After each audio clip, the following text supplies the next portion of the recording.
अस्मदाचार्यपर्यन्तां वन्दे श्रीगुरुपरम्पराम्।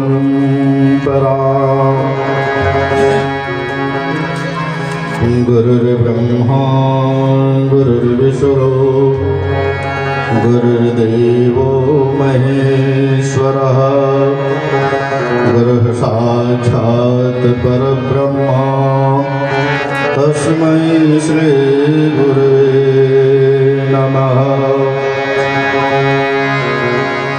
वंशी विभूषितकरार्णवनीरदाभात् पीताम्बराधर्मबिम्बफलाधरोष्ठात् पुरन्दुसुन्दरमुखादरबिन्दुनेत्रात् कृष्णात् परं किमपि तत्त्वमहं न जाने।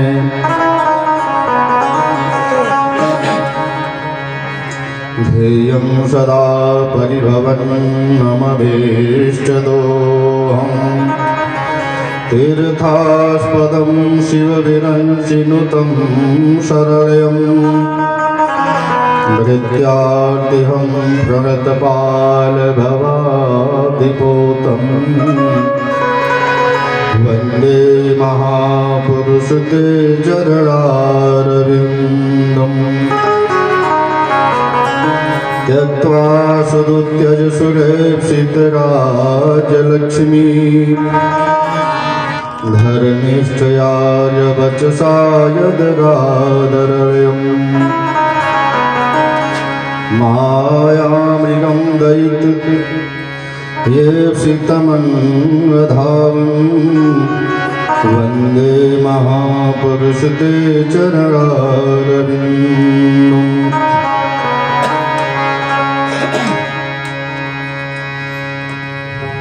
नमः शिवाभ्यां नवयौवनाभ्यां परस्परादिष्टवपुरधराभ्यां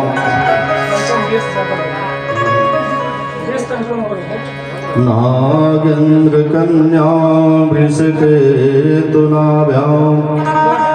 नमो नमः शङ्कर पार्वतीभ्यां मनोजवं मारुततुल्यवेगं जितेन्द्रियं बुद्धिमतां वरिष्ठं वातात्मजं वानरयूथमुख्यं श्रीरामदूतं शरणं प्रपद्ये।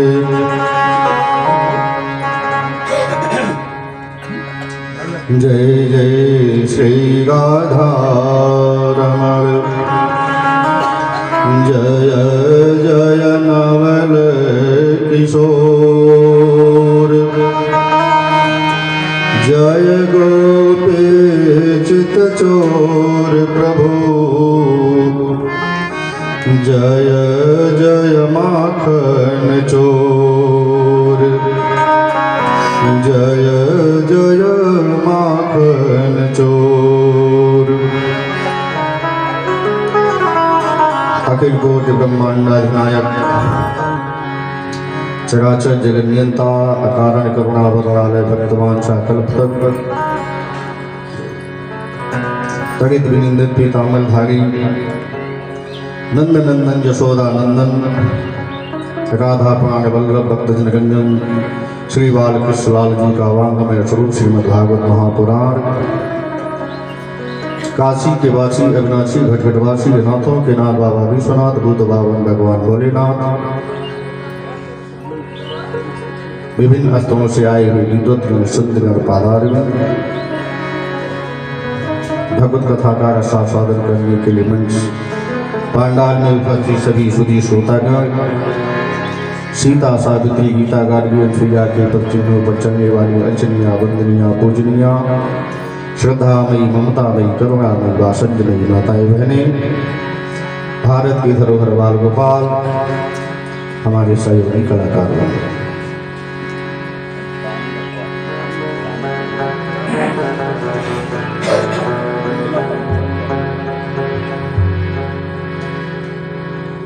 आज 5वां दिन है भगवत कथा का। आइए पूर्व की भांति हम सब लोग मंच की मर्यादा का पालन करते हुए 2-4 बार भगवान नाम संकीर्तन करेंगे। कुछ तबीयत गड़बड़ है, कोशिश कर रहा हूँ। गोविंद मेरो है, गोपाल मेरो है, गोविंद मेरो है, गोपाल मेरो है, गोविंद मेरो है, गोपाल मेरो है, गोविंद मेरो है, गोपाल मेरो है।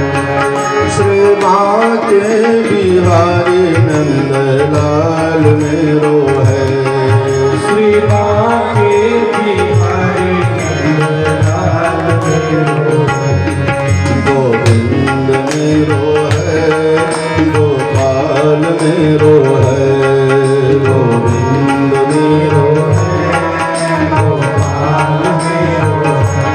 राधा रमण बिहारी नंदलाल मेरो है, राधा रमण बिहारी नंदलाल मेरो है, वृंदा विपिन बिहारी नंदलाल मेरो है, वृंदा विपिन बिहारी नंदलाल मेरो है, जमुना कुलीन बिहारी नंदलाल मेरो है, जमुना कुलीन बिहारी नंदलाल मेरो है, गोविंद मेरो है, गोपाल मेरो है, मेरो है, गोपाल मेरो है। जय जय राधा रमण गिरधारी, गिरधारी श्याम बनवारी, जय जय राधा रमण गिरधारी, गिरधारी श्याम बनवारी, जय जय राधा रमण गिरधारी, गिरधारी श्याम बनवारी, जय जय राधा रमण गिरधारी, गिरधारी श्याम बनवारी। बोले वृंदावन बिहारी लाल की जय, श्रीमद्भागवत महापुराण की जय, श्री सुखदेव जी महाराज की, हनुमान जी महाराज की, शंकर भगवान की जय। जय श्री राधे।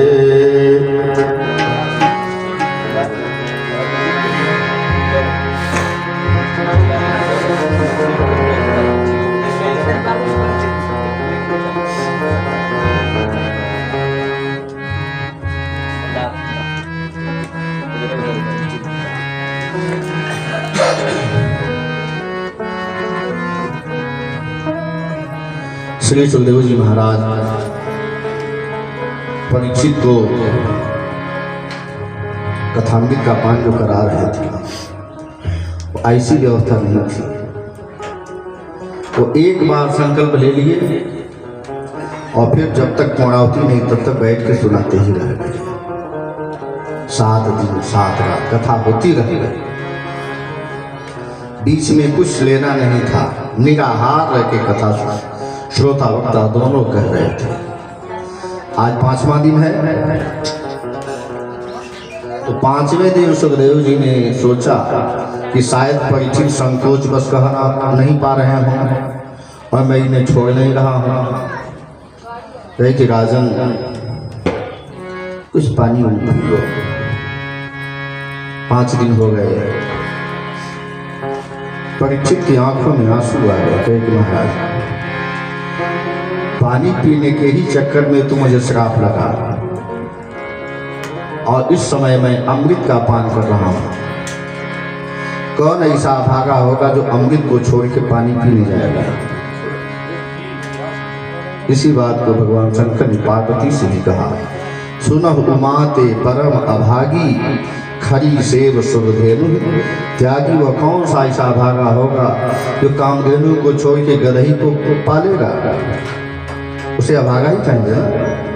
तो वही सुखदेव जी से परीक्षित बोले कि महाराज हम तो अमृत पी रहे हैं, आप पानी पीने के चक्कर में हमें फंसा रहे हैं। बस अब इतने में जितना विश्राम हो गया फिर कथा शुरू। आइए हम भी आपको, तबीयत खराब है लेकिन कोशिश कर रहे हैं। कभी ठंडी लग रही है, कभी गर्मी लग रही है।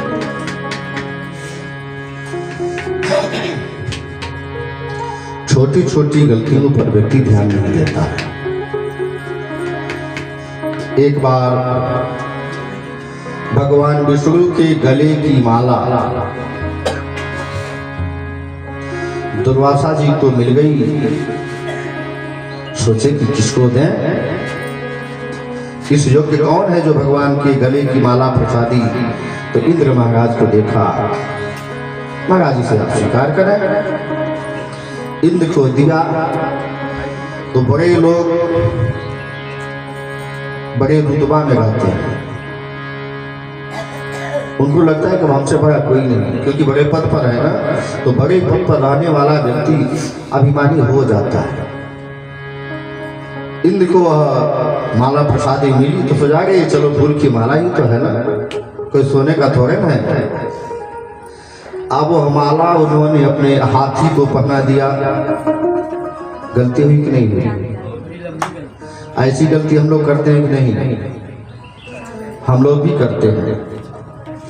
जब किसी गाड़ी वाड़ी खरीदते हैं और किसी देवता के स्थान पर लेके जाते हैं, गाड़ी का पूजन कराते हैं, तो देवता पर चढ़ा हुआ माला हम लोग पहना देते हैं अपनी गाड़ी को। मोटरसाइकिल के हैंडल में लटका दिया, वो माला कब तक रहेगा? वो हैंडल में टूट के नीचे गिरेगा ना, और नीचे गिरेगा तो चक्का के नीचे तो जरूर जाएगा। और पुष्प में लक्ष्मी का वास होता है। इंद्र ने भी अपने गाड़ी को पहना दिया, हाथी को पहना दिया। हाथी वाला माला पहने सोने से तोड़ के अपने पैर से दबा दिया। अब लक्ष्मी रुष्ट हो गई। अब जिनके पास लक्ष्मी ही न रहे तो व्यक्ति वैसे कमजोर हो गया। और उधर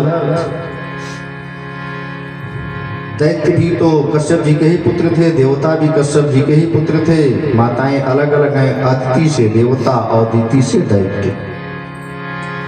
वो इसी सोच में थे कि कभी देवता लोग कमजोर हों कि हम स्वर्ग पर चढ़ाई करें।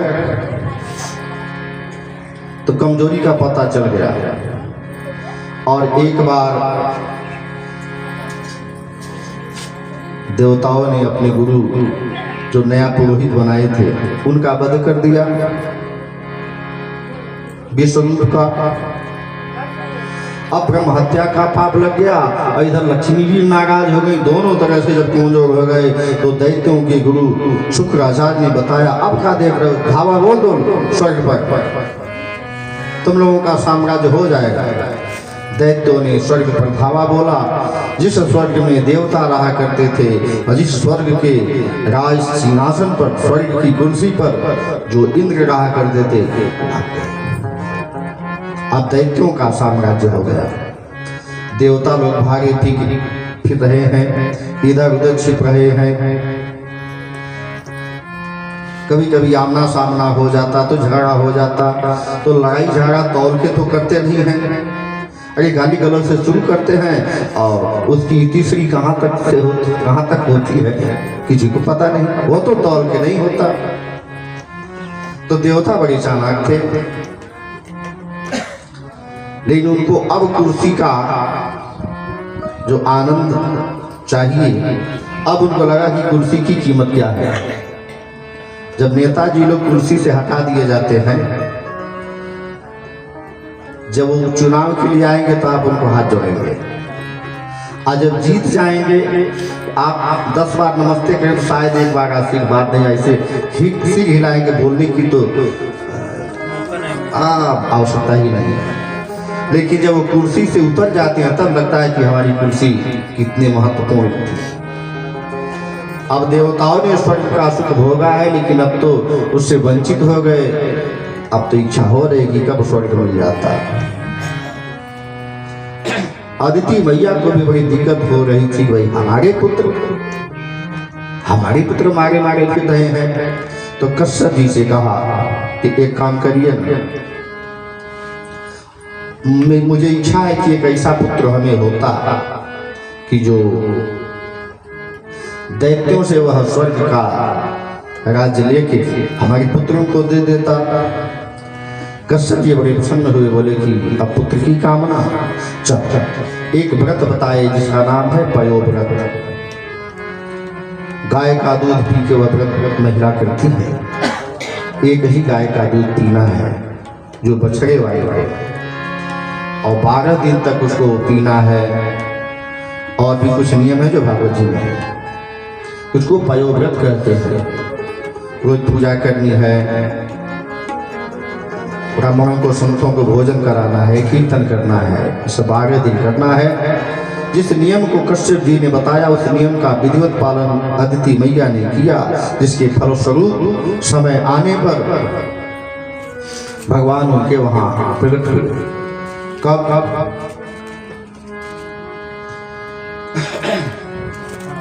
कहा कि भगवान प्रकट हुए भादो के महीना में शुक्ल पक्ष की द्वादशी को। वो कहते हैं कि भादो का महीना खराब है।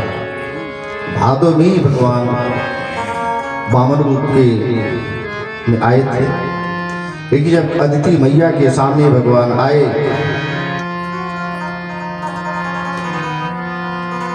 तो इधर बोले करना क्या है।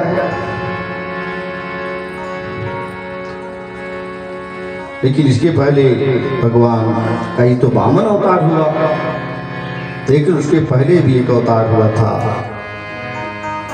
जो मोहिनी अवतार है। 24 अवतार हुए भगवान।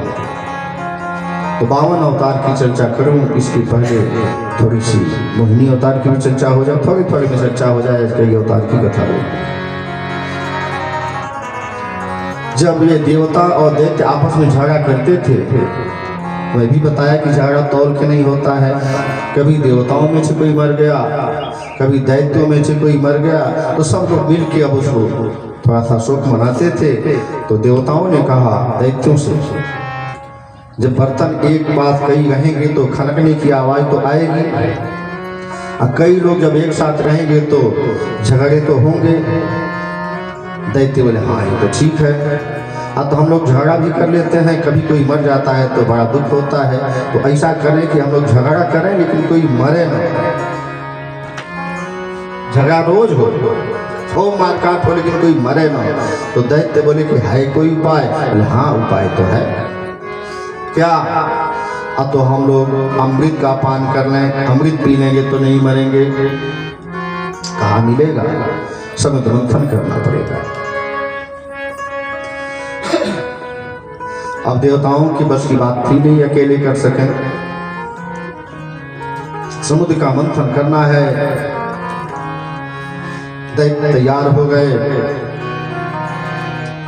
मंदराचल पर्वत को लाकर के समुद्र में रखा गया।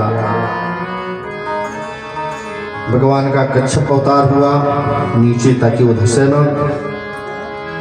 बांस की नाक को तैयार किया गया, बांस की नाक को लाके लोगों ने लपेट लिया। कौन मुंह की तरफ रहे, कौन कान की पूंछ की तरफ रहे। भगवान विष्णु देवताओं का ही पक्ष लेते थे, तो देवताओं के कान में कुछ कह दिया। अब क्या कहे ये तो किसी ने सुना नहीं। देवता एक ही गठ लगाए हैं, अब मुंह की तरफ रहेंगे, सांप का मुंह पकड़ेंगे। तो कान में जब बतिया रहे थे तो दैत्यों ने देखा, सुना तो नहीं। तो इन लोगों को लगा कि भगवान ने कहा है तब ये लोग मुंह की तरफ कह रहे हैं। लग रहा है कि लाभ उधर अधिक है। तो देवता जब कहे कि मुंह की तरफ हम रहेंगे तो दैत्य बोले नहीं नहीं हम रहेंगे। अभी मंथन हुआ नहीं भी बात फिर हो गया। थोड़ी देर बाद भगवान विष्णु वहां आए, बोले क्या बात है? देवता बोले कि महाराज सांप के मुंह की तरफ हम रहेंगे। अच्छा ठीक है। दैत्यों से पूछा आप क्या कह रहे हैं? तो नहीं, सांप के मुंह की तरफ हम रहेंगे। भगवान बोले भाई कोई एक ही पक्ष है, चलिए आप लोग रह जाइए। अब देवताओं से दैत्यों से क्या कह दिया, चलिए आप लोग सांप का मुंह पकड़ ले, वही लोग पूंछ पकड़ लेंगे। दैत्य बड़े खुश हुए, चलो भगवान पक्षपात नहीं कर रहे, लाभ के चक्कर में लोग मुंह पकड़ लिए।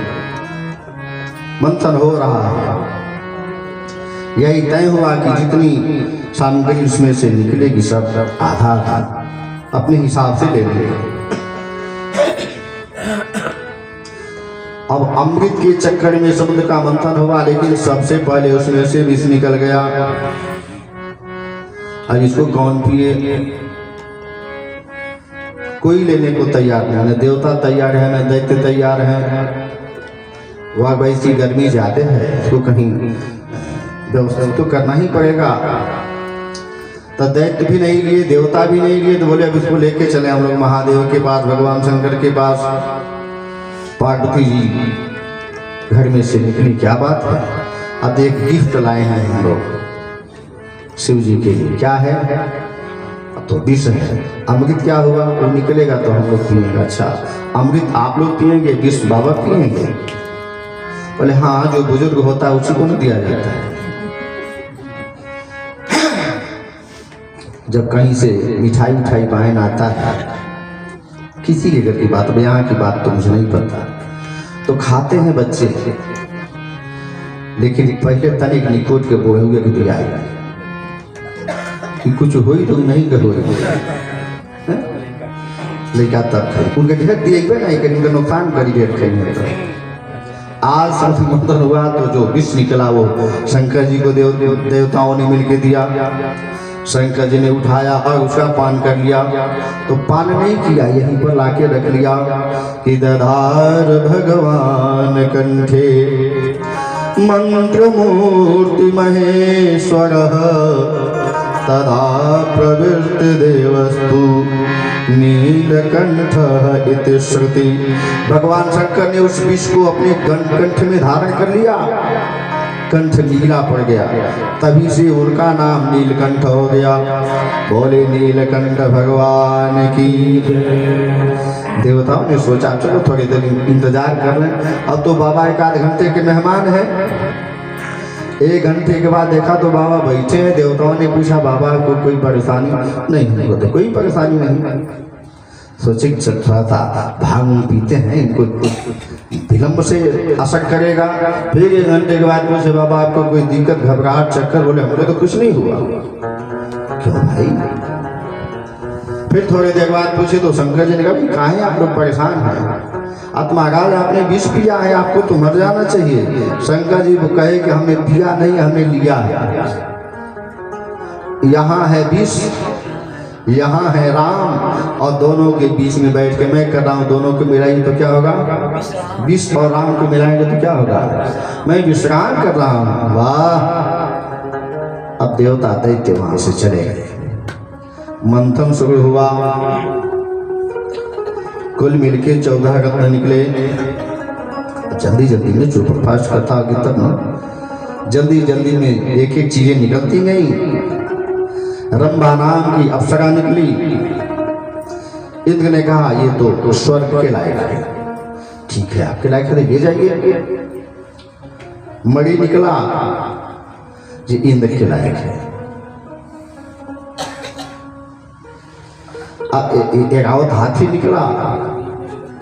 मैंने जितनी चीजें निकलती गई सब उनके। उच्च छवा घोड़ा निकला, उन्हीं के लायक है। तो दैत्यों ने कहा जब सब आप ही के लायक है तो हम लोग नालायक हैं, हम लोगों के लायक कुछ नहीं है। तो आप लोग अकेले मंथन करिए, आप लोग सब लाभ ले जाइए, हमको कुछ नहीं चाहिए। मंथन बंद हो गया। भगवान विष्णु फिर आया, बोले कैसा है, क्या बात है? जब सब इन्हीं के लायक है तो हमारे लायक क्या है? चलो भाई अच्छा, थोड़ा सा ऊंच नीच तो होता है। चलो इस बार जो निकलेगा वो आपका ही होगा, चाहे जितनी कीमती वस्तु निकल जाए वो आपका होगा। और इस बार मंथन शुरू हुआ तो इस बार तो मदिरा निकल गई। क्या निकल गई? आज जम के पियो। हाँ, जश्न मनाओ। आप दैत्यों ने मदिरा का पान किया, खूब जम के पिए। अच्छा पीना कोई खराब बात थोड़ी ना है। शराब पीने से 3 लाभ होते हैं। पहला फायदा, अबे मैं क्यों बाना इन्हें कहे तुम जान जाए ना बता दे नहीं बताई लामे सुनत हो। पहला फायदा उसके घर उसकी वो बूढ़ा नहीं होता है। शराब पीने वाला व्यक्ति उसके पास बुढ़ापा नहीं आएगा। दूसरा फायदा उसको कुत्ता नहीं काटेगा। तीसरा फायदा उसके घर में चोरी नहीं होगी। अब पूछिए कहाँ है? जवानी में मर जाएगा कहीं लड़के तो बुढ़ापा आएगी कहाँ से? जब चलेगा तो झुक के चलेगा, एक बार इधर जाएगा एक बार इधर जाएगा, झुक के कुत्ता भौंकेगा लेकिन समझेगा कुछ ईंटा ऊंटा खोज रहा है मारने के लिए, दूर से भौंकेगा नजदीक में नहीं है। तीसरा फायदा चोरी नहीं होगी। जब घर में कुछ है ही नहीं तो चोरी होगी कहाँ से? हाँ, तो आज दैत्य लोग आप पिए, मंथन शुरू हो रहा है महाराज। अब धीरे धीरे करके उसमें से 14 गद्द निकले। नाम गिना दे रहा हूँ कि श्री मरिगंभावारोरे अनीय शंख गजराज कल्प वृक्ष शशिधेनु धनु धनवंत विषबाज। सारी चीजें निकलने के बाद धन्वंतरी वैद्य निकले। वो भी भगवान के अवतार है जो अमृत का कलश लेके निकले। जब अमृत का कलश लेके धन्वंतरी वैद्य निकले, अब देवताओं दैत्यों में छीना झपटी। फिर देवता लेके भागने लगे, गरुड़ जी लेके भाग रहे हैं, दैत्य पीछा कर रहे हैं। 4 जगह पर छीना झपटी हुई, 2-4 बूंदें वहां गिर गई। वहां आज भी उसी कुंभ से जब बूंद छलक गई तो आज भी वहां पर कुंभ का मेला लगता है। हरिद्वार में, प्रयाग में, नासिक में, उज्जैन में, इन 4 जगहों पर उसी नक्षत्र में जब सूर्य आते हैं तो वहां कुंभ का मेला लगता है। मान्यता है कि वहां पर अमृत की वर्षा होती है। हाँ, अंत में लोग पकड़ गए। अब कलश रख दिया गया अमृत का।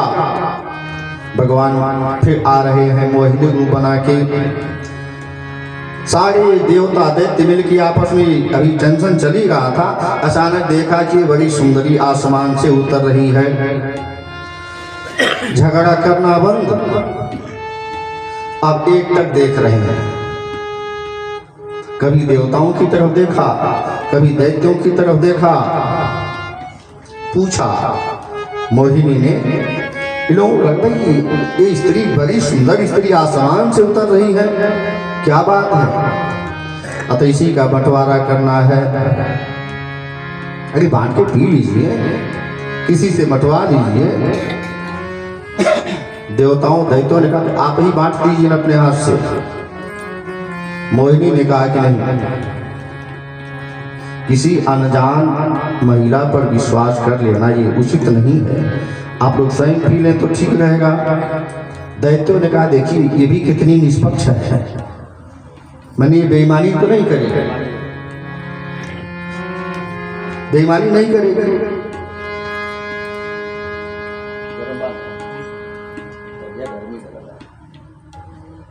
गर्मी है भी है, मौसम थोड़ा गर्म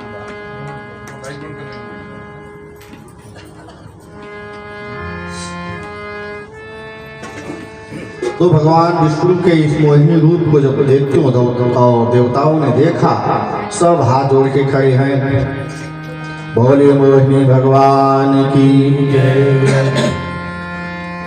अब कैसे है एक छंद में वर्णन कर दो भगवान मोहिनी का कि नाही ढेर बड़ी बाटे, नाही ढेर छोटी बाटे, नाही ढेरा मोटी बाटे, नाही ढेर पथरी।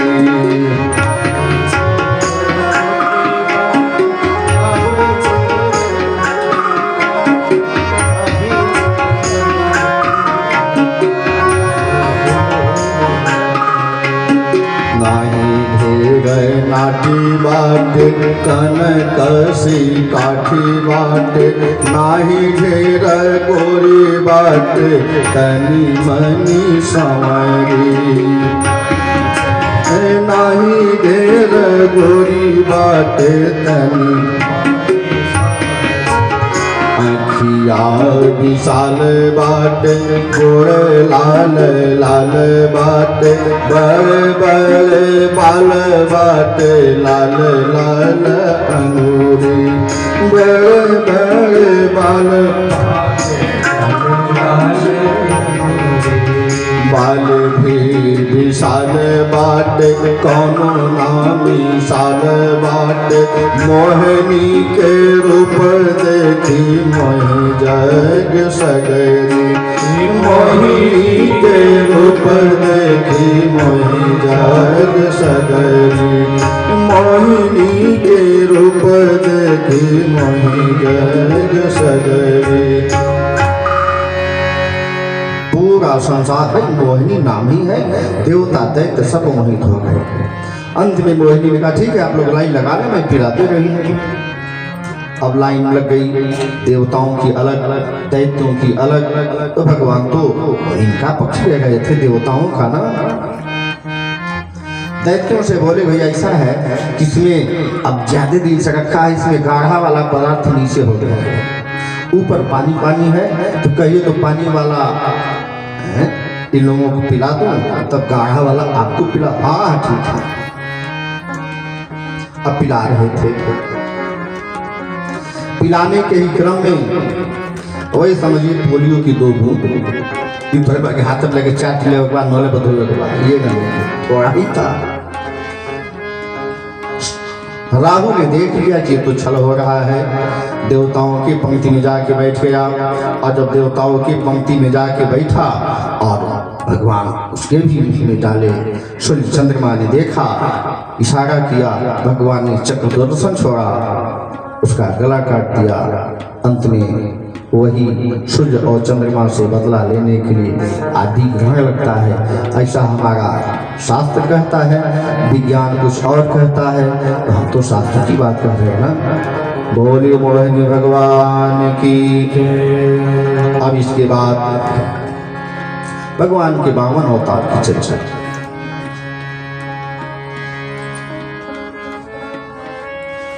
अदिति मैया ने कहा उनके वहां भगवान प्रकट हुए चतुर्भुजी रूप में। भादो का महीना शुक्ल पक्ष द्वादशी, तो भादो के महीना में वर्षक एकादशी लोग नहीं गाते हैं, 52 द्वादशी ही का महत्व है। तो उसी 52 द्वादशी के दिन भगवान का प्रकट हुआ दिन के 12 बजे। अदिति मैया ने देखा, भगवान आए, समझाए, कहे कि मैं आपका पुत्र बन के आया।